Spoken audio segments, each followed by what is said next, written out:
Hi friends, welcome back to Nisha cooking channel. ಎಲ್ಲರೂ ಹೇಗಿದ್ದೀರಾ? ಚೆನ್ನಾಗಿದ್ದೀರಾ ಅನ್ಕೊತಿದ್ದೀನಿ. ನಾನು ನಿಮ್ಮ ಜೊತೆ ಇವತ್ತು ಶೇರ್ ಮಾಡ್ತಾ ಇದ್ದೀನಿ. ನೋಡ್ರಿ, ಟೇಸ್ಟಿ ಆದಂಥ ಸ್ನ್ಯಾಕ್ಸ್ ರೆಸಿಪಿನ ತೊಗೊಂಡು ಬಂದಿದ್ದೀನಿ. ನೋಡ್ರಿ ಹೇಗೆ ಮಾಡೋದಂತ ಹೇಳಿ. ಒಂದು ಆಲೂಗಡ್ಡೆನ ಬಳಸಿಬಿಟ್ಟು ನಾನು ರುಚಿಯಾದಂತಹ ಎಲ್ರಿಗೂ ಇಷ್ಟ ಆಗುವ ರೀತಿಯಲ್ಲಿ ಇವತ್ತು ಸ್ನ್ಯಾಕನ್ನು ಮಾಡಿ ತೋರಿಸ್ತಾ ಇದ್ದೀನಿ. ಬನ್ನಿ ಹಾಗಾದರೆ ಹೇಗೆ ಮಾಡೋದಂತ ನೋಡ್ಕೊಳ್ರಿ. ಹಾಗೆ ಈ ವಿಡಿಯೋ ರೆಸಿಪಿ ನಿಮಗೆ ಏನಾದರೂ ಇಷ್ಟ ಅನಿಸಿದರೆ ಎಲ್ಲ ನಿಮ್ಮ ಫ್ಯಾಮಿಲಿ ಫ್ರೆಂಡ್ ಜೊತೆ ಈ ವಿಡಿಯೋನ ಶೇರ್ ಮಾಡ್ಕೊಳ್ರಿ. ಹಾಗೆ ಇನ್ನೂ ಯಾರು ನಮ್ಮ ಚಾನಲ್ಗೆ ಸಬ್ಸ್ಕ್ರೈಬ್ ಮಾಡ್ಕೊಂಡಿಲ್ವೋ ಸಬ್ಸ್ಕ್ರೈಬ್ ಮಾಡಿಕೊಂಡು ವಿಡಿಯೋಗಳನ್ನು ನೋಡಿರಿ. ಹಾಗೆ ಬೆಲ್ ಐಕನನ್ನು ಪ್ರೆಸ್ ಮಾಡಿ ವಿಡಿಯೋಗೆ ಲೈಕ್ ಕೊಡೋದನ್ನು ಮರೆಯೋಕ್ಕೆ ಹೋಗ್ಬೇಡ್ರಿ. ವಿಡಿಯೋಗೆ ಲೈಕ್ ಕೊಟ್ಟು ಸಪೋರ್ಟ್ ಮಾಡಿ. ನೋಡಿರಿ, ಇಲ್ಲಿ ಸ್ನ್ಯಾಕ್ಸ್ ಎಷ್ಟೊಂದು ಕ್ರಿಸ್ಪಿಯಾಗಿ ಬಂದಿದೆ ಅಂದರೆ ಸೂಪರ್ ಆಗಿದೆ. ಇದನ್ನು ಒಂದ್ಸರಿ ನೀವು ಖಂಡಿತ ಟ್ರೈ ಮಾಡಲೇಬೇಕು, ಅಷ್ಟೊಂದು ರುಚಿಯಾಗಿರುತ್ತೆ. ಹಾಗಾದರೆ ನೋಡಿರಿ ಹೇಗೆ ಮಾಡೋದು ಅಂತ ಹೇಳಿ. ಇಲ್ಲಿ ನಾನು ತೊಗೊಂಡಿದ್ದೀನಿ, ಒಂದು ಆಲೂಗಡ್ಡೆನ ತೊಗೊಂಡಿದ್ದೀನಿ. ಒಂದು ಆಲೂಗಡ್ಡೆ ಬಳಸಿಬಿಟ್ಟು ಇವತ್ತು ಮಾಡ್ತಾಯಿದ್ದೀನಿ. ನೀವು ಜಾಸ್ತಿ ಜನ ಇದ್ದರೆ, ಜಾಸ್ತಿ ಕ್ವಾಂಟಿಟಿ ನಿಮಗೆ ಏನಾದರೂ ಬೇಕಾಗಿದ್ದರೆ ನೀವು 2 ಆಲೂಗಡ್ಡೆನ ಬಳಸ್ಬೋದು. ಇಲ್ಲಿ ನೋಡಿರಿ, ನಾನು ಆಲೂಗಡ್ಡೆನ ಮೇಲಿನ ಸಿಪ್ಪೆ ಎಲ್ಲ ತೆಗೆದುಬಿಟ್ಟು ಚೆನ್ನಾಗಿ ಇದನ್ನು ಗ್ರೇಟ್ ಮಾಡ್ತಾಯಿದ್ದೀನಿ. ಮೇಲಿನ ಸಿಪ್ಪೆ ತೆಗೆದು ವಾಶ್ ಮಾಡಿ ತೊಗೊಳ್ರಿ. ಏಕೆಂದರೆ ಸಿಪ್ಪೆ ಇದ್ದರೆ ರೆಸಿಪಿ ಚೆನ್ನಾಗಿ ಬರೋದಿಲ್ಲ. ತಿನ್ನಬೇಕಾದ್ರೆ ಸಿಪ್ಪೆ ಮಧ್ಯೆ ಮಧ್ಯೆ ಸಿಗ್ತಾಯಿದ್ರೆ ಟೇಸ್ಟ್ ಹದಗೆಟ್ಬಿಡುತ್ತೆ. ಹಾಗಾದರೆ ಮೇಲಿಂದ ಸಿಪ್ಪೆಯನ್ನು ತೆಗೆದು ಇದನ್ನು ನೀಟಾಗಿ ಗ್ರೇಟ್ ಮಾಡ್ಕೊಳ್ರಿ. ನಿಮಗೆ ಸಣ್ಣಗೆ ಬೇಕಾಗಿರುವಂಥ ಲೇಯರ್ಸ್ ಇದ್ದರೆ ಸಣ್ಣಗೆ ಬೇಕಾದಂಥ ಲೇಯರ್ಸಲ್ಲಿ ನೀವು ಗ್ರೇಟ್ ಮಾಡ್ಕೋಬೋದು. ದಪ್ಪ ದಪ್ಪ ಲೇಯರ್ಸ್ ಬೇಕಂದರೆ ದಪ್ಪ ದಪ್ಪಾಗಿ ಗ್ರೇಟ್ ಮಾಡ್ಕೋಬೋದು. ಇಲ್ಲಿ ನೋಡಿರಿ, ಎಲ್ಲದು ಗ್ರೇಟ್ ಮಾಡಿ ನಾನು ತೊಗೊಂಡು ಬಂದಿದ್ದೀನಿ. ಒಂದು ಆಲೂಗಡ್ಡೆಯಿಂದ ಇಷ್ಟು ಲೇಯರ್ಸ್ ಬಂದಿದೆ. ಈಗ ಇದನ್ನು ಸ್ಟಾರ್ಚ್ ಎಲ್ಲ ಹೋಗಬೇಕು. ಇದರಲ್ಲಿರುವಂಥ ಅಂಟು ಏನು ಅಂಶ ಇರುತ್ತಲ್ಲ ಅದೆಲ್ಲ ಹೋಗಬೇಕು ಅಂದರೆ 2-3 ಸರಿ ಇದನ್ನು ನೀರಿನಲ್ಲಿ ಸರಿಯಾಗಿ ವಾಶ್ ಮಾಡಿಕೊಡ್ರಿ. ಈಗ ನೋಡಿರಿ, ನೀರಲ್ಲಿ ಹಾಕಿದ ತಕ್ಷಣ ಅದರಲ್ಲಿ ಇರುವಂಥ ಸ್ಟಾರ್ಚ್ ಹೇಗೆ ಬಿಡುತ್ತೆ ಅಂತ ನೋಡಿರಿ, ವಿಡಿಯೋದಲ್ಲಿ ಕಾಣಿಸ್ತಾ ಇದೆ. ಇದನ್ನು 3 ಸರಿ 2 ಸರಿ ನೀವು ವಾಶ್ ಮಾಡಿದ್ರೆ ಸಾಕು. ನೋಡಿರಿ, ಸರಿಯಾಗಿ ಬರುತ್ತೆ. ಆಮೇಲೆ ಉದ್ರಾಗಿ ಬರುತ್ತೆ. ನೋಡಿರಿ, ಚೆನ್ನಾಗಿ ಬರುತ್ತೆ. ಇದನ್ನು ಈಗ ನೀರಿನಂಶ ಹೋಗೋವರೆಗೂ ಚೆನ್ನಾಗಿ ಇದನ್ನು ತೊಳೆದು ಹಿಂಡಿ ತಗೋಬೇಕು. ನೋಡಿರಿ, ಈ ರೀತಿ ಪೂರ್ತಿಯಾಗಿ ಹಿಂಡಿ ತಗೊಳ್ರಿ. ಇದು ಪೂರ್ತಿಯಾಗಿ ಡ್ರೈ ಆಗಿರಬೇಕು, ಲಕ್ಷ್ಯ ಇರಲಿ. ಇದರಲ್ಲಿ ನೀರಿನ ಅಂಶ ಇನ್ನೂ ಇರಬಾರ್ದು. ಇದೇ ರೀತಿ ಇದನ್ನು 2-3 ಸರಿ ನೀರಿನಲ್ಲಿ ವಾಶ್ ಮಾಡಿ ಈ ರೀತಿ ಹಿಂಡಿ ತೊಗೊಂಡಿದ್ದೀನಿ. ನೋಡಿರಿ, ಎಲ್ಲ ನೀರು ಹೋಗಿಬಿಟ್ಟಿದೆ ಇದ್ರಾಗೆ. ಇದಕ್ಕೆ ನಾನಿಲ್ಲಿ ಸ್ವಲ್ಪ ಒಂದು ಅರ್ಧ ಸ್ಪೂನಷ್ಟು ಉಪ್ಪು ಹಾಕ್ತಾಯಿದ್ದೀನಿ. ಉಪ್ಪು ಹಾಕಿ ಇದನ್ನು ಮಿಕ್ಸ್ ಮಾಡಿ ಬಿಟ್ಬಿಡೋಣ. ಒಂದು ಸ್ವಲ್ಪ ಇದನ್ನು ಮಿಕ್ಸ್ ಮಾಡಿಬಿಟ್ರೆ ಏನಾಗುತ್ತೆ, ಆಲೂಗಡ್ಡೆಯಲ್ಲಿ ಉಳಿದಿರುವಂಥ ಇನ್ನೂ ಮಿಕ್ಕಿನ ಏನಾದರೂ ನೀರಿನ ಅಂಶ ಇದ್ದರೆ ಅದೆಲ್ಲದು ಉಪ್ಪು ಅಬ್ಸರ್ವ್ ಮಾಡಿಕೊಂಡು ನೀರಿನ ಅಂಶ ಬಿಟ್ಕೊಳ್ಳುತ್ತೆ. ಆವಾಗ ಚೆನ್ನಾಗಿರುತ್ತೆ ಲೇಯರ್ಸನ್ನು ಮಾಡೋದಕ್ಕೆ. ಇಲ್ಲಿ 1 ಕಪ್ಪಷ್ಟು ಗೋಧಿ ಹಿಟ್ಟನ್ನು ತೊಗೊಂಡಿದ್ದೀನಿ. ನೋಡಿರಿ, ಮಾಮೂಲು ಚಪಾತಿ ಮಾಡೋಕ್ಕೆ ಯೂಸ್ ಮಾಡ್ತೀವಲ್ವ ಅದೇ ಗೋಧಿ ಹಿಟ್ಟು. ನೀವು ಇದನ್ನು ಬೇಕಂದರೆ ಮೈದಾ ಹಿಟ್ಟಿಂದನೂ ಮಾಡ್ಬೋದು, ಏನು ತೊಂದರೆ ಇಲ್ಲ. ನಿಮ್ಮ ಮನೇಲಿ ಯಾವುದಿದೆಯೋ ಅದನ್ನು ನೀವು ಯೂಸ್ ಮಾಡಿಕೊಂಡು ಸ್ನ್ಯಾಕ್ಸನ್ನು ಮಾಡಿಕೊಳ್ರಿ. ಇಲ್ಲಿ ನೋಡಿರಿ, ಇದನ್ನೀಗ ಹಿಟ್ಟನ್ನು ನಾದ್ಕೊಳ್ಳೋಣ. ಇಲ್ಲಿ 1 ಕಪ್ಪಷ್ಟು ಗೋಧಿ ಹಿಟ್ಟನ್ನು ತೊಗೊಂಡಿದ್ದೀನಿ. ಇದಕ್ಕೆ 1 ಚಿಟಿಕೆ ಉಪ್ಪು ಹಾಕ್ತಾಯಿದ್ದೀನಿ. ಆಮೇಲೆ 1 ಸ್ಪೂನಷ್ಟು ಅಜ್ವೇನ್ ಹಾಕ್ತಾಯಿದ್ದೀನಿ. ನೋಡಿರಿ, ಅಜ್ವೇನ್ ಹಾಕ್ರಿ, ಬಿಡೋಕ್ಕೆ ಹೋಗಬೇಡ್ರಿ. ಅಜ್ವೇನ್ ಇಲ್ಲ ಅನ್ನೋರು ಬೇಕಾದರೆ ಜೀರಿಗೆ ಹಾಕ್ಬೋದು. ಅಜ್ವೇನ್ ಹಾಕೋದ್ರಿಂದ ಟೇಸ್ಟ್ ಸೂಪರಾಗಿ ಬರುತ್ತೆ. ಇದನ್ನು ಸ್ವಲ್ಪ ಡ್ರೈ ಮಿಕ್ಸ್ ಮಾಡಿಕೊಂಡು ಸ್ವಲ್ಪನೇ ನೀರು ಹಾಕಿ ಇದನ್ನು ಗಟ್ಟಿಯಾಗಿ ನಾದಬೇಕು. ನಾವು ಸಮೋಸಾಗೆಲ್ಲ ನಾದ್ತೀವಲ್ವ ಅದೇ ರೀತಿ ಇದನ್ನು ನಾದ್ಕೋಬೇಕು. ಚಪಾತಿ ಹಿಟ್ಟಿನ ಥರ ಮೃದುವಾಗಿ ನಾದಕ್ಕೆ ಹೋಗಬೇಡ್ರಿ. ಯಾಕೆಂದರೆ ಇದು ಖಡಕ್ಕಾಗಿ ಕ್ರಿಸ್ಪಿಯಾಗಿ ಬರಬೇಕು. ಸ್ನ್ಯಾಕ್ಸ್ ಅಂದರೆ ಹಿಟ್ಟು ಗಟ್ಟಿಯಾಗಿರಬೇಕು. ನಾವು ಎಷ್ಟು ಚೆನ್ನಾಗಿ ಹಿಟ್ಟು ನಾದ್ಕೋತೀವೋ ಅಷ್ಟು ಪರ್ಫೆಕ್ಟಾಗಿ ಸ್ನ್ಯಾಕ್ಸ್ ಎಲ್ಲ ಬರುತ್ತೆ. ನೋಡಿರಿ, ಈ ರೀತಿ ಒಂದೇ ಸರಿ ನೀರು ಹಾಕ್ಲಾರ್ದೇ ಸ್ವಲ್ಪ ನೀರು ಹಾಕಿ ಗಟ್ಟಿಯಾದಂಥ ಹಿಟ್ಟನ್ನು ನಾದ್ಕೊಳ್ರಿ. ಇಲ್ಲಿ ನೋಡಿರಿ, ನಾನು ತೋರಿಸಿದ್ದೀನಿ. ಈ ರೀತಿ ನಾದ್ಕೋಬೇಕು. ಇದನ್ನು ಒಂದು 10-15 ನಿಮಿಷ ನೆನೆಯಕ್ಕೆ ಬಿಡ್ರಿ, ಟೈಮ್ ಇದ್ದರೆ. ಇಲ್ಲಾಂದರೆ ಇದೇ ರೀತಿ ಚೆನ್ನಾಗಿ ಒಂದು 5 ನಿಮಿಷ ಇದನ್ನು ಇದೇ ರೀತಿ ನಾದ್ಕೊಂಡು ನೀವು ಸಡನ್ನಾಗಿ ಪ್ರಿಪೇರ್ ಮಾಡ್ಬೋದು. ನಾನು ಇದನ್ನು ಸ್ವಲ್ಪ ನಾದಿ ಇದನ್ನು ಒಂದು 10 ನಿಮಿಷ ನೆನೆಯಕ್ಕೆ ಬಿಡ್ತೀನಿ. ನೆನೆಯಕ್ಕೆ ಬಿಟ್ಟ ಮೇಲೆ ಇನ್ನೂ ಸಾಫ್ಟ್ ಆದ ಹಿಟ್ಟು ರೆಡಿ ಆಗುತ್ತೆ. ನೋಡಿರಿ, ಇಲ್ಲಿ ಒಂದು 10 ನಿಮಿಷ ಬಿಟ್ಟ ಮೇಲೆ ಹಿಟ್ಟು ಇನ್ನೂ ಚೆನ್ನಾಗಿ ನೆನೆದು ಸಾಫ್ಟಾಗಿ ಬಂದಿದೆ. ನೋಡಿರಿ, ಈ ರೀತಿ ಮತ್ತೆ ಒಂದು ಸಾರಿ ಇದನ್ನು ಪ್ರೆಸ್ ಮಾಡ್ತಾ ನಾದ್ಕೊಳ್ರಿ. ಸೂಪರಾಗಿ ಬರುತ್ತೆ ಹಿಟ್ಟು. ನಾವು ಕಟ್ ಮಾಡಬೇಕಾದ್ರೂ ಸಹಿತ ಪರ್ಫೆಕ್ಟಾಗಿ ಬರುತ್ತೆ. ನೋಡಿರಿ, ಈಗ ಇದನ್ನು ಚಪಾತಿ ಥರ ಲಟ್ಟಿಸ್ಕೊಳ್ಳೋಣ. ಮೇಲಿಂದ ಸ್ವಲ್ಪ ಡ್ರೈ ಹಿಟ್ಟನ್ನು ಹಾಕಿ ಸೇಮ್ ನಾವು ಚಪಾತಿ ಯಾವ ರೀತಿ ಲಟ್ಟಿಸ್ಕೊತೀವೋ ಅದೇ ರೀತಿ ಲಟ್ಟಿಸ್ಕೊಳ್ರಿ. ಆದರೆ ದಪ್ಪ ಇರಬಾರ್ದು, ತೆಳ್ಳಗೆ ಇರಬೇಕು. ನೋಡಿರಿ, ಸಮೋಸ ಶೀಟಿನ್ಗಿಂತ ತೆಳ್ಳಗಿರಬೇಕು ಇದು. ಆ ರೀತಿ ಇದನ್ನು ಪ್ರಿಪೇರ್ ಮಾಡಿಕೊಡ್ರಿ. ಹಿಟ್ಟು ಸ್ವಲ್ಪ ಗಟ್ಟಿ ಇರೋದ್ರಿಂದ ಲಟ್ಸೋಕ್ಕೆ ಟೈಮ್ ಸಿಗುತ್ತೆ. ಸ್ವಲ್ಪ ನೀವು ಪ್ರೆಷರ್ ಹಾಕಿ ಹಿಟ್ಟನ್ನು ಲಟ್ಟಿಸ್ಬೇಕಾಗತ್ತೆ. ಆದರೆ ಒಂದು 5 ನಿಮಿಷ ಟೈಮ್ ತೊಗೊಳುತ್ತೆ. ನಿಧಾನವಾಗಿ ಇದನ್ನು ಪ್ರಿಪೇರ್ ಮಾಡಿಕೊಡ್ರಿ. ಇಲ್ಲಿ ನೋಡಿರಿ, ಇದೇ ರೀತಿ ಲಟ್ಟಿಸ್ತಾ ಹೋಗ್ರಿ. ಬರುತ್ತೆ, ಕಟ್ಟಾಗೋದಿಲ್ಲ, ಹರಿಯೋದಿಲ್ಲ, ನೀಟಾಗಿ ಬರುತ್ತೆ. ನೋಡಿರಿ, ನಿಮಗೆ ಎಷ್ಟು ಸಾಧ್ಯನೋ ಅಷ್ಟು ತೆಳ್ಳಗೆ ನೀವು ಇದನ್ನು ಮಾಡ್ಕೋಬೋದು. ತೆಳ್ಳಗೆ ಮಾಡ್ದಂಗೆ ಲೇಯರ್ಸ್ ಚೆನ್ನಾಗಿ ಬರುತ್ತೆ. ಆಮೇಲೆ ಒಳಗಡೆ ಹಸಿ ಹಿಟ್ಟು ಹಾಗೆ ಉಳಿಯೋದಿಲ್ಲ, ಈಸಿಯಾಗಿ ಫ್ರೈ ಆಗುತ್ತೆ ನೋಡಿರಿ. ನಾವು ಸ್ನ್ಯಾಕ್ಸನ್ನು ಫ್ರೈ ಮಾಡಬೇಕಾದ್ರೆ ಸೂಪರಾಗಿ ಈಕ್ವಲಾಗಿ ಫ್ರೈ ಆಗುತ್ತೆ. ಇಲ್ಲಿ ನೋಡಿರಿ ಚಪಾತಿ ಲಟ್ಸಿ ರೆಡಿಯಾಗಿದೆ. ನಾನು ಎಷ್ಟು ದಪ್ಪ ಲಟ್ಸಿದ್ದೀನಿ ಅಂತ ತೋರಿಸ್ತೀನಿ ನೋಡಿರಿ. ತುಂಬ ದಪ್ಪಗೆ ಇಲ್ಲ, ಪೂರ್ತಿ ತೆಳುವಾದ ರೀತಿಯಲ್ಲಿ ನಾನಿಲ್ಲಿ ಲಟ್ಸಿದ್ದೀನಿ. ಅದಕ್ಕೆ ಇಷ್ಟು ದೊಡ್ಡ ಚಪಾತಿನ ಒಂದೇ ಸರಿ ಮಾಡಿದ್ದೀನಿ. ಇಷ್ಟು ದೊಡ್ಡ ಚಪಾತಿ ನಿಮಗೆ ಲಟ್ಸೋಕ್ಕಾಗೋದಿಲ್ಲ ಅನ್ನೋರು ಈ ಹಿಟ್ಟನ್ನು 2 ಪಾರ್ಟ್ ಮಾಡಿ 2 ರೀತಿ ಚಪಾತಿನ ನೀವು ರೆಡಿ ಮಾಡ್ಕೋಬೋದು ನೋಡಿರಿ. ಇಷ್ಟು ತೆಳಗೆ ಇಲ್ಲಿ ನಾನು ಪ್ರಿಪೇರ್ ಮಾಡಿದ್ದೀನಿ. ಇವಾಗ ಇದ್ರದ್ದು ಎಡ್ಜಸ್ ಎಲ್ಲ ಕಟ್ ಮಾಡಿಬಿಟ್ಟು ಇದನ್ನು ಸ್ಕ್ವೇರ್ ಶೇಪ್ನಲ್ಲಿ ರೆಡಿ ಮಾಡ್ಕೊಳ್ಳೋಣ. ಇಲ್ಲಿ ಫಸ್ಟ್ ಕೆಳಗಡೆ ಕಟ್ ಮಾಡ್ಕೊಳ್ರಿ, ಆಮೇಲೆ ಸೈಡಿಂದನೂ ಕಟ್ ಮಾಡಿ ಇದನ್ನು ಸ್ಕ್ವೇರ್ ಶೇಪ್ನಲ್ಲಿ ಕಟ್ ಮಾಡ್ಕೊಳ್ರಿ. ಅಂದರೆ ನಿಮಗೆ ಮಾಡೋಕ್ಕೆ ಒಂದೇ ಟೈಮಲ್ಲಿ ಈಸಿಯಾಗಿ ಬರುತ್ತೆ ನೋಡಿರಿ, ಬೇಗನೆ ಆಗುತ್ತೆ. 4 ಕಡೆಯಿಂದ ನೀವು ಸ್ಕ್ವೇರ್ ಶೇಪ್ನಲ್ಲಿ ಕಟ್ ಮಾಡ್ಕೊಳ್ರಿ, ಬೇಗನೆ ಆಗುತ್ತೆ. ಟೈಮ್ ಇದೆ ಅನ್ನೋರು, ನಿಮಗೆ ಬೇಗ ಲಟ್ಸೋಕ್ಕಾಗೋದಿಲ್ಲ, ಕಷ್ಟ ಆಗುತ್ತೆ ಅನ್ನೋರು ಇದನ್ನು ಹಿಟ್ಟನ್ನು 2 ಪಾರ್ಟನ್ನು ಮಾಡಿ ನೀವು ಲಟ್ಟಿಸಿ ತೊಗೋಬೋದು ನೋಡಿರಿ. ಇಲ್ಲಿ ಮಧ್ಯಕ್ಕೆ ಮತ್ತೆ ಕಟ್ ಮಾಡ್ತಾಯಿದ್ದೀನಿ, ಆಮೇಲೆ ಇದ್ರ ಮಧ್ಯೆ ಇನ್ನೊಂದು ಪಾರ್ಟನ್ನು ಕಟ್ ಮಾಡ್ತಾಯಿದ್ದೀನಿ. ಅಂದರೆ 4 ಲೇಯರ್ಸನ್ನು 4 ಶೀಟನ್ನು ನಾನಿಲ್ಲಿ ರೆಡಿ ಮಾಡಿದ್ದೀನಿ ನೋಡಿರಿ. ಈ ರೀತಿ ರೆಡಿ ಮಾಡ್ಕೋಬೇಕು ನೋಡಿರಿ. ಎಷ್ಟು ತೆಳುವಾಗಿ ಪರ್ಫೆಕ್ಟಾಗಿ ಬಂದಿದೆ, ತುಂಬ ಚೆನ್ನಾಗಿ ಬಂದಿದೆ ನೋಡಿರಿ. ಈಗ ಇದನ್ನೆಲ್ಲ ತೆಗೆದು ಸ್ನ್ಯಾಕ್ಸನ್ನು ಪ್ರಿಪೇರ್ ಮಾಡೋಣ. ಇಲ್ಲಿ ನೋಡಿರಿ ಎಲ್ಲ ಶೀಟ್ಗಳು ರೆಡಿಯಾಗಿದ್ದಾವೆ. ಈಗ ನಾವು ಮೊದಲೇನು ಆಲೂಗಡ್ಡೆ ಲೇಯರ್ಸಿಗೆ ಉಪ್ಪು ಕಲಸಿ ಇಟ್ಟಿದ್ವಲ್ವ, ಅದರಿಂದ ಇನ್ನೂ ನೀರು ಬಿಟ್ಕೊಂಡಿದೆ ನೋಡಿರಿ. ಎಕ್ಸ್ಟ್ರಾ ನೀರೇನಿದೆ ಅದನ್ನು ವಾಟ್ರೆಲ್ಲ ಸ್ಕ್ವೀಸ್ ಮಾಡಿ ತೆಗೆದು ಬಿಡ್ರಿ. ಅಂದರೆ ಲೇಯರ್ಸನ್ನು ಸ್ವಲ್ಪ ಹಿಂಡಿ ತೆಗೆದ್ರೆ ಅದರಲ್ಲಿ ಇನ್ನೂ ಉಳಿದಿರುವಂತಹ ನೀರಿನ ಅಂಶ ಏನಿರುತ್ತೆ ಎಲ್ಲದೂ ಹೊರಟೋಗಿ ಈ ಥರ ಡ್ರೈ ಆಗಿ ಬರುತ್ತೆ ನೋಡಿರಿ. ಫುಲ್ ಈಗ ಡ್ರೈ ಆಗಿದೆ. ಸ್ನ್ಯಾಕ್ಸ್ ಕೂಡ ಇದೇ ರೀತಿ ಕ್ರಿಸ್ಪಿಯಾಗಿ ಬರುತ್ತೆ ಡ್ರೈ ಆಗಿದ್ದರೆ.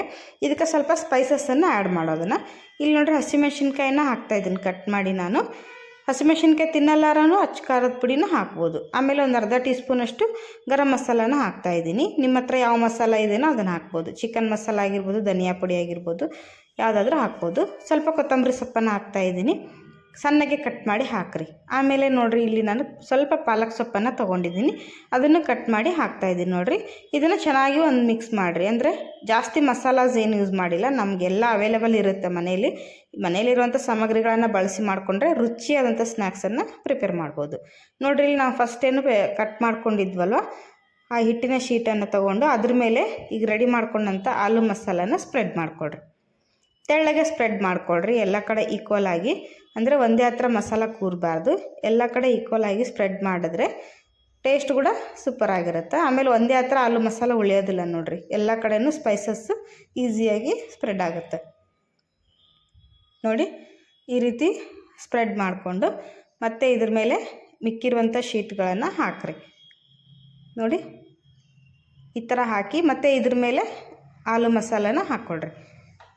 ಹಾಗೆ ನಾವು ಎಷ್ಟು ಲೇಯರ್ಸ್ ಮಾಡಿರ್ತೀವೋ ಅಷ್ಟು ಲೇಯರ್ಸನ್ನು ಹಾಕಿ ಇದನ್ನು ನೀಟಾಗಿ ಸ್ವಲ್ಪ ಪ್ರೆಸ್ ಮಾಡಿ ಅದ್ರ ಮೇಲೆ ಎಲ್ಲ ಮಸಾಲನೂ ಹಾಕ್ಬೋದು ನೋಡಿರಿ. ಈ ರೀತಿ ನೀವು ಕೂಡ ಪ್ರಿಪೇರ್ ಮಾಡಿಕೊಡ್ರಿ, ಬೇಗನೆ ಆಗುತ್ತೆ. ಲೇಯರ್ಸ್ ಸ್ವಲ್ಪ ಚಿಕ್ಕದು ದೊಡ್ಡದಾದರೂ ನಡೆಯುತ್ತೆ ನೋಡಿರಿ. ಈಗ ಇದನ್ನು ಎಡ್ಜಸ್ಸಲ್ಲಿ ನೀಟಾಗಿ ಪ್ರೆಸ್ ಮಾಡಿಕೊಡ್ರಿ. ಓಪನ್ ಆಗಿ ಹೊರಗಡೆ ಮಸಾಲ ಬರಬಾರ್ದು. ಅದಕ್ಕೋಸ್ಕರ ನೀವೇನು ಮಾಡಬೇಕು, ಸ್ವಲ್ಪ ನೀರು ಹಚ್ಚಾಗಲಿ ಅಥವಾ ಹಾಗೇ ಪ್ರೆಸ್ ಮಾಡಿದ್ರೆ ಪ್ರೆಸ್ ಆಗುತ್ತೆ ಈಸಿಯಾಗಿ. ಎಡ್ಜಸ್ಸೆಲ್ಲ ಈ ಥರ ನೀಟಾಗಿ ಪ್ರೆಸ್ ಮಾಡಿಕೊಳ್ರಿ ನೋಡಿರಿ. ಸೂಪರಾದಂತಹ ಲೇಯರ್ಸ್ ಈಗ ರೆಡಿಯಾಗಿದೆ. ಈಗ ಇದನ್ನು ನಾವು ಈ ಕಡೆಯಿಂದನೂ ಸ್ವಲ್ಪ ಪ್ರೆಸ್ ಮಾಡಿರಿ, ಆವಾಗ ಮಸಾಲ ಹೊರಗೆ ಬರೋದಿಲ್ಲ ಅನ್ನೋದಕ್ಕಷ್ಟೇ ಸ್ವಲ್ಪ ನಿಧಾನಕ್ಕೆ ಪ್ರೆಸ್ ಮಾಡಿ ತೊಗೊಳ್ರಿ. ಈಗ ಒಂದು ಪ್ಲೇಟ್ ತೊಗೊಳ್ರಿ, ಇದಕ್ಕೆ 1 ಸ್ಪೂನಷ್ಟು ಎಣ್ಣೆನ ಹಾಕಿರಿ. ಇದು ಪ್ಲೇಟಿಗೆ ಅಂಟ್ಕೋಬಾರ್ದು ಅಂಥೇಳಿ ಒಂದು ಅರ್ಧ ಸ್ಪೂನಷ್ಟು ಎಣ್ಣೆ ಹಾಕಿದ್ದನ್ನು ತಟ್ಟೆ ತುಂಬ ಸ್ಪ್ರೆಡ್ ಮಾಡಿರಿ. ಸ್ಪ್ರೆಡ್ ಮಾಡಿ ನಾವೇನೀಗ ಶೀಟನ್ನು ರೆಡಿ ಮಾಡ್ಕೊಂಡಿದ್ದಲ್ವ ಆಲೂ ಮಸಾಲದ್ದು, ಇದನ್ನು ಇದಕ್ಕೆ ಹಾಕೋಣ. ಹಾಕಿ ನೋಡಿರಿ, ನಿಧಾನಕ್ಕೆ ಹಾಕ್ಕೊಡ್ರಿ, ಕಟ್ಟಾಗಬಾರ್ದದು. ತೆಗೆದು ಇದರಲ್ಲಿ ಹಾಕಿ ಈಗ ನಾನಿಲ್ಲಿ ಒಂದು ಸ್ಟೀಮರ್ ಟ್ರೇನ ತೊಗೊಂಡಿದ್ದೀನಿ. ಈ ಟ್ರೇನಲ್ಲಿ ಇದನ್ನಿಟ್ಟು 5 ರಿಂದ 10 ನಿಮಿಷ ನಾವು ಇದನ್ನು ಸ್ಟೀಮ್ ಮಾಡಬೇಕು. ಈಗ ನೋಡಿರಿ, ಪಾತ್ರೆಯಲ್ಲಿ ನೀರು ಹಾಕಿ ನಾನು ಆಲ್ರೆಡಿ ಬಿಸಿ ಆಗೋಕ್ಕೆ ಇಟ್ಟಿದ್ದೀನಿ. ಈಗ ಇದರಲ್ಲಿ ಈ ಸ್ಟ್ರೈನರ್ನ ಇಟ್ಟು 5 ರಿಂದ 10 ನಿಮಿಷ ನಾನು ಇದನ್ನು ಸ್ಟೀಮ್ ಮಾಡ್ಕೊಂಬರ್ತೀನಿ. ಆವಾಗ ಸೂಪರಾಗಿ ರೆಡಿ ಆಗುತ್ತೆ ನೋಡಿರಿ. ಇಲ್ಲಿ ಸ್ಟೀಮ್ ಆಗ್ತಾಯಿದೆ ಚೆನ್ನಾಗಿ. 10 ನಿಮಿಷ ಸ್ಟೀಮ್ ಮಾಡಿದ್ರೆ ಒಳಗಡೆ ಮಸಾಲೆ ಎಲ್ಲ ಬೆಂದಿರುತ್ತೆ, ಅದರ ಅರೋಮಾ ನೋಡಿರಿ ತುಂಬ ಮನೆಯೆಲ್ಲ ಹರಡಿರುತ್ತೆ, ಅಷ್ಟು ಚೆನ್ನಾಗಿ ಬರುತ್ತೆ ನೋಡಿರಿ. ಈಗ ಚೆನ್ನಾಗಿ ಬೆಂದಿದೆ, ಇದು ಕಂಪ್ಲೀಟಾಗಿ ತಣ್ಣಗಾಗಕ್ಕೆ ಇಡೋಣ. ಇದನ್ನು ಹೊರಗಡೆ ತೆಗೆದು ಪೂರ್ತಿ ತಣ್ಣಗಾಗಲಿ. ಆಮೇಲೆ ಇದನ್ನು ನಾವು ಯೂಸ್ ಮಾಡ್ಬೋದು. ಈಗ ಇದಕ್ಕೊಂದು ಈಸಿಯಾದಂಥ ಸ್ಲರಿ ರೆಡಿ ಮಾಡ್ಕೊಳ್ಳೋಣ. ಇಲ್ಲಿ 2 ಸ್ಪೂನಷ್ಟು ಗೋಧಿ ಹಿಟ್ಟನ್ನು ಹಾಕ್ತಾಯಿದ್ದೀನಿ, 1 ಸ್ಪೂನಷ್ಟು ಎಳ್ಳನ್ನು ಹಾಕ್ತಾಯಿದ್ದೀನಿ ನೋಡಿರಿ. ಸ್ವಲ್ಪ ಕೊತ್ತಂಬರಿ ಸೊಪ್ಪನ್ನು ಹಾಕಿರಿ, ಟೇಸ್ಟ್ ಚೆನ್ನಾಗಿರುತ್ತೆ. ರುಚಿಗೆ ತಕ್ಕಷ್ಟು ಉಪ್ಪನ್ನು ಹಾಕಿ ಚಿಲ್ಲಿ ಫ್ಲೇಕ್ಸನ್ನು ಹಾಕ್ತಾಯಿದ್ದೀನಿ. ಹಾಕಿ ನೀರು ಹಾಕ್ಕೊಳ್ರಿ, ಸ್ವಲ್ಪ ನೀರು ಹಾಕಿ ಇದನ್ನು ಕ್ರೀಮಿ ಟೆಕ್ಸ್ಚರ್ನಲ್ಲಿ ಒಂದು ಸ್ಲರಿನ ರೆಡಿ ಮಾಡ್ಕೊಳ್ರಿ. ನೋಡಿರಿ, ನೀವು ಜಾಸ್ತಿ ಏನಾದರೂ ಸ್ನ್ಯಾಕ್ಸ್ ಮಾಡಿದರೆ ಇನ್ನೂ ಜಾಸ್ತಿ ಸ್ಲರಿನ ನೀವು ಯೂಸ್ ಮಾಡ್ಕೋಬೋದು.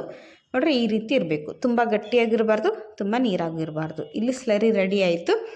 ಈಗ ನಾನು ನೋಡಿರಿ ಇದು ಕಂಪ್ಲೀಟಾಗಿ ತಣ್ಣಗಾಗಿದೆ. ನಿಮಗೆ ಇಷ್ಟ ಇದೆ ಅನ್ನೋರು ಬಿಸಿ ಬಿಸಿಯಾಗಿ ಹೀಗೇ ನೀವು ಕಟ್ ಮಾಡಿಕೊಂಡು ಮೋಮೋಸ್ ಥರ ಇದನ್ನು ತಿನ್ಬೋದು ಚಟ್ನಿ ಜೊತೆ. ಇಲ್ಲ ಅನ್ನೋರು ಇದನ್ನು ಫ್ರೈ ಮಾಡಿಕೊಂಡು ತಿನ್ಬೋದು.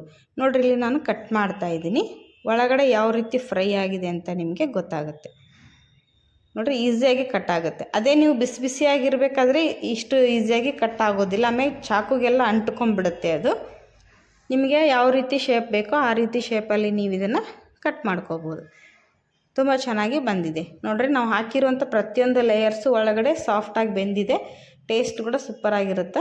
ಖಂಡಿತ ಒಂದು ಸರಿ ನೀವು ಇದನ್ನು ಟ್ರೈ ಮಾಡಿರಿ. ಹೆಲ್ತಿಯಾಗಿ ತಿನ್ನಬೇಕು ಅಂದವರು ಇದೇ ರೀತಿಯೇ ನೀವು ತಿನ್ಬೋದು. ಸೂಪರಾಗಿರುತ್ತೆ ನೋಡಿರಿ, ಮೊಮೋಸ್ ಟೇಸ್ಟ್ ಬರುತ್ತಿರುತ್ತೆ ಇದು.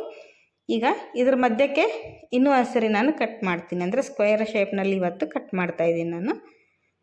ನಿಮಗೆ ಯಾವ್ದು ಇಷ್ಟನೋ ಆ ರೀತಿ ನೀವು ಇದನ್ನು ಸ್ನ್ಯಾಕ್ಸನ್ನು ರೆಡಿ ಮಾಡ್ಕೋಬೋದು. ಈ ರೀತಿ ಆದರೆ ಮಕ್ಳಿಗೂ ಒಂಥರ ಇಂಟ್ರೆಸ್ಟ್ ಇರುತ್ತೆ ನೋಡಿರಿ. ನಾವು ಬೇಕರಿಗಳಲ್ಲೆಲ್ಲ ತಗೊಂಬರ್ತಿರ್ತೀವಿ ನೋಡಿರಿ, ಆ ರೀತಿ ನೀವು ಇದನ್ನು ವೆಜ್ ಪಪ್ಸ್ ಆಗಿರ್ಬೋದು, ಎಗ್ ಪಪ್ಸ್ ಆದರೂ ತರ್ತಿರ್ತೀವಲ್ವ. ಅದ್ರ ಬದಲು ಈ ರೀತಿ ಮನೆಯಲ್ಲೇ ಮಾಡಿಕೊಟ್ರೆ ಖಂಡಿತ ಎಲ್ಲರೂ ಇಷ್ಟಪಡ್ತಾರೆ, ಆರೋಗ್ಯಕರವಾಗಿ ತಿಂದಂಗೆ ಆಗುತ್ತೆ.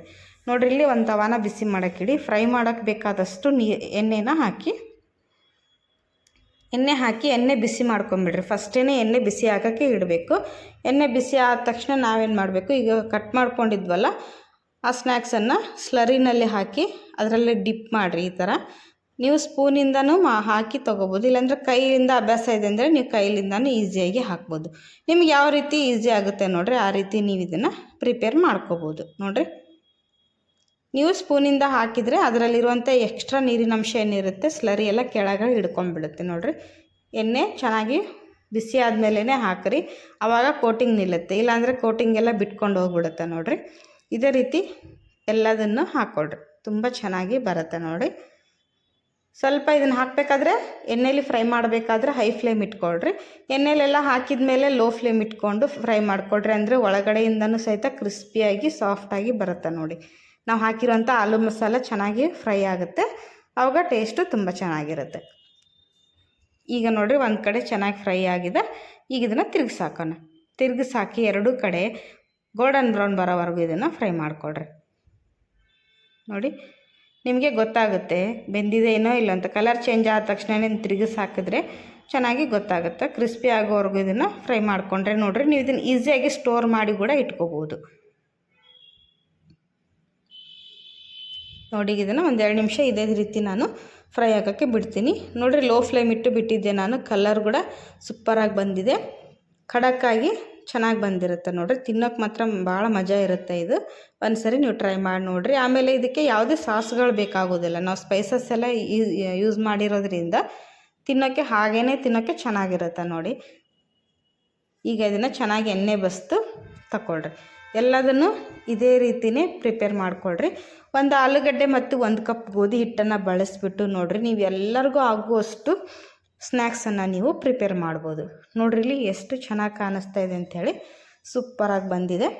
ಹಾಗೆಯೇ ಇದೇ ರೀತಿ ಎಲ್ಲದನ್ನು ಫ್ರೈ ಮಾಡಿ ನಾನು ತೋರಿಸ್ತಾ ಇದ್ದೀನಿ. ನೋಡಿರಿ, ಯಾವ ರೀತಿ ಮೇಲಿಂದ ಕ್ರಿಸ್ಪಿಯಾಗಿ ಬಂದಿದೆ ಅಂತ ನೋಡ್ಕೊಳ್ರಿ. ಒಳಗಡೆಯಿಂದ ನೋಡಿರಿ ಹೇಗೆ ಬೆಂದಿದೆ ಅಂತ ತೋರಿಸ್ತಾ ಇದ್ದೀನಿ. ಸೂಪರಾಗಿದೆ ನೋಡಿರಿ, ಖಡಕ್ಕಾಗಿ ಟೇಸ್ಟಿಯಾಗಿ ಬಂದಿದೆ. ಹಾಗಾದರೆ ತಡೆಯೋಕ್ಕೆ ಇವತ್ತೇ ಇದನ್ನು ಮಾಡಿ ಬಂದಿದೆ ನೋಡಿರಿ ಹೇಳಿ ತಿಳಿಸಿ. ಎಲ್ಲ ನಿಮ್ಮ ಫ್ಯಾಮಿಲಿ ಫ್ರೆಂಡ್ ಜೊತೆ ಇದನ್ನು ತಪ್ಪದೆ ಶೇರ್ ಮಾಡಿರಿ. ಅವರು ಒಂದು ಹೊಸ ರುಚಿ ಹೊಸ ರೆಸಿಪಿನ ಕಲ್ತಂಗಾಗುತ್ತೆ ನೋಡಿ. ಹಾಗಾದರೆ ವಿಡಿಯೋ ನೋಡಿದ್ದಕ್ಕೆ ಧನ್ಯವಾದಗಳು. ಬಾಯ್.